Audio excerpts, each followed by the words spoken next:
Well, good morning and welcome to my very untidy workshop. What day is it? I think it's Tuesday. I think it's the 10th, but I only think. I've not a clue really. Well, where have I been and what I've been doing? Well, May wants a couple of these chests like I made for the baby for his toys. She wants them as storage chests.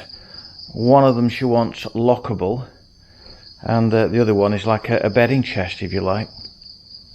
So I bought a couple of sheets of 3/4 ply, and I've been making them, and it's not a bad job if you don't look too closely. It's not too bad, you know. What I'm going to do is fill in the countersink holes for the screws. They're all glued and screwed, and then this is the top, this is the bottom, and here I'll put this on the table saw and I'll cut the top right down all the way around, and then rebake some piano hinges in, which I've ordered online. Went up yesterday to Do Home and bought some casters for the bottoms and a hasp and staple for the locking bit. So it's all systems go. I did refurbish, as I said I was going to do, the shredder, and that's working fine.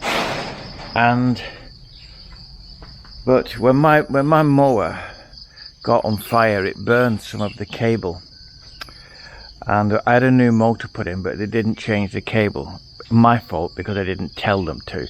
In Thailand, you have to be explicit what you want. You would, I mean, with the thing being on fire and the cable being burned and some of the cable being, you know, melted and so on, you would have thought, but no, they didn't change the cable. So when it came back, it was working great, but of course, we ended up with a short, and I couldn't find the short. So it's gone back to the mower shop, and we've told them in no uncertain terms to do the job properly. You know, I mean, I'm hoping they put a new wiring loom on and just not cut and chop and stick bits of cable in there, because that's what they tend to do. And so consequently, I've had no mower for a fortnight, and the grass, I think I saw an elephant over there earlier. It's getting quite tall. But they've told me we're back this week, so that'll be grand. It's been raining most days anyway, so the rainy season is still well upon us. And, well, everything else is fine. Fantastic. Happy dandy, no worries. Just getting on with retirement. And trying to be as aloof and out of the way as possible with everything that's going on in the world. And the things that are going on are drastic, dramatic, disgraceful, despicable, downright horrible. You know, I was talking to a friend of mine who's Jewish, and he was talking about Hamas and Israel. And I've got Muslim friends, I've got Jewish friends, and it's hard to come down on either side.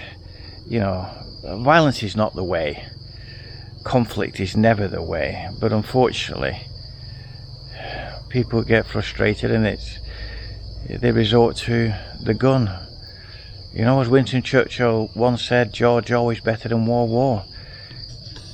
My Jewish friend was saying how many people have been killed over the weekend in Israel, and I said, have you any idea how many young men have been killed in Ukraine since the conflict started? And I think it's close on 500,000, and that's killed. I mean, the ones who've been maimed and disfigured and left in a shambling wreck of a human being.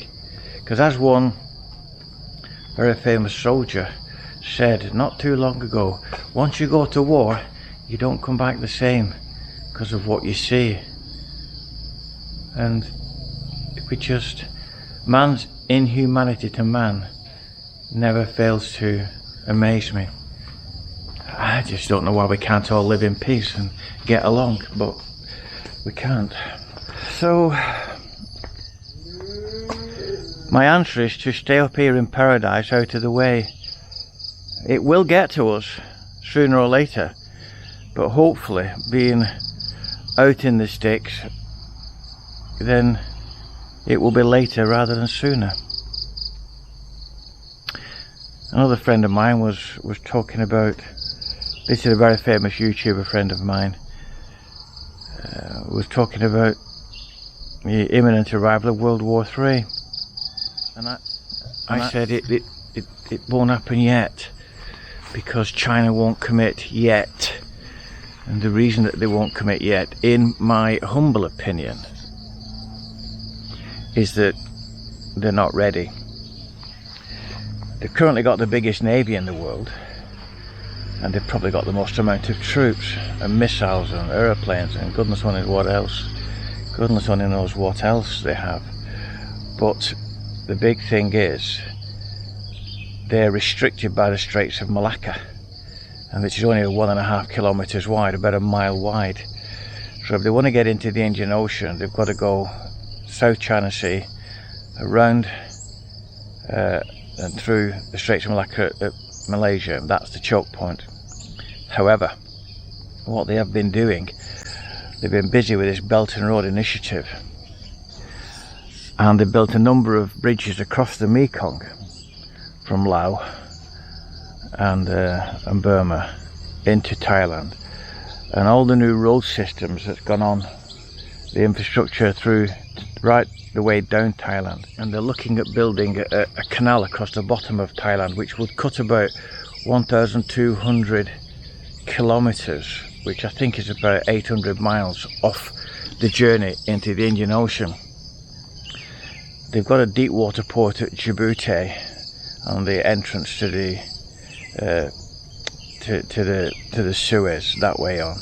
They've got another port up in Pakistan, and I think they're building one in Burma. They've got the one on a long lease at Sri Lanka, that new deep water port, and they lent the money to Sri Lanka to build it. But then the next thing is this Sinhalese couldn't afford to pay for it, so the Chinese took it on a 99-year lease. Economic hitmen.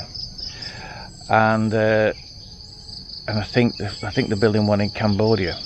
So that's what they call the string of pearls around the Indian Ocean, with support ports for the navy. But of course, unless they've got road access to that, they can be easily cut off. So road access through Laos and Thailand and Burma to the Bay of Bengal and the Indian Ocean gives them lots of opportunities. And they're building another bridge across the Mekong, but this time it's a railway. So they're bringing a railway from China through Laos, through Chiang Rai. They're already building it now, through Chiang Rai, and then that will go and connect up to the railway system at Chiang Mai. So then they'll have rail access all the way down through Southeast Asia. So,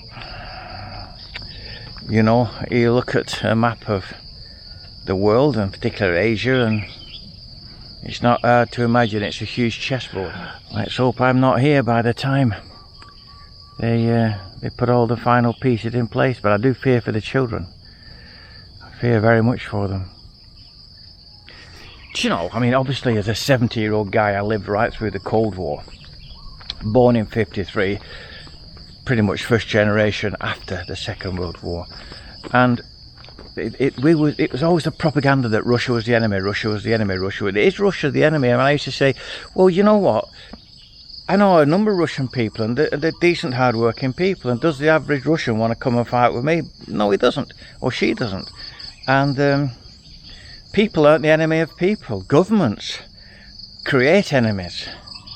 And the sad thing is that the population persist on voting red or blue, or yellow or green or whatever. But you know what I'm saying? They vote with party allegiance, and those systems are well and truly broken. They're not fit for purpose. I've got a dear friend in the UK, somebody I'm very fond of, and he's died in the World Labour supporter, and he is convinced that at the next general election Keir Starmer will be the Prime Minister, because the Tories will be ousted and it will be a Labour government, and everything's going to be better under Labour. It's the two cheeks of the same arse. They don't give a monkeys about us. You know, the system's broken. We need a new system. So anyway, so there you go. You know where I've been, you know what I'm doing. I'm just getting on with life as best I can. As I was once in St. Lucia in Caribbean, and I was walking early morning along this beach, this deserted beach, on my own. And so I've never been frightened about going out in strange places, because I always believe that if you treat people with a smile and respect, and you say hello, and by and large you're okay. Anyway, there was these 4 West Indian lads sitting on this archetypical coconut that was down and over the surf, and they sat on it about 3 feet off the water. And so I walked over to them and I said, "Now lads, what are you doing?" With a smile and, you know, a nice, you know, friendly question. And they looked at me, and one of them said, "Man, we're killing time before it kills us." Oh, I'll never forget that one. See you later. Bye bye for now.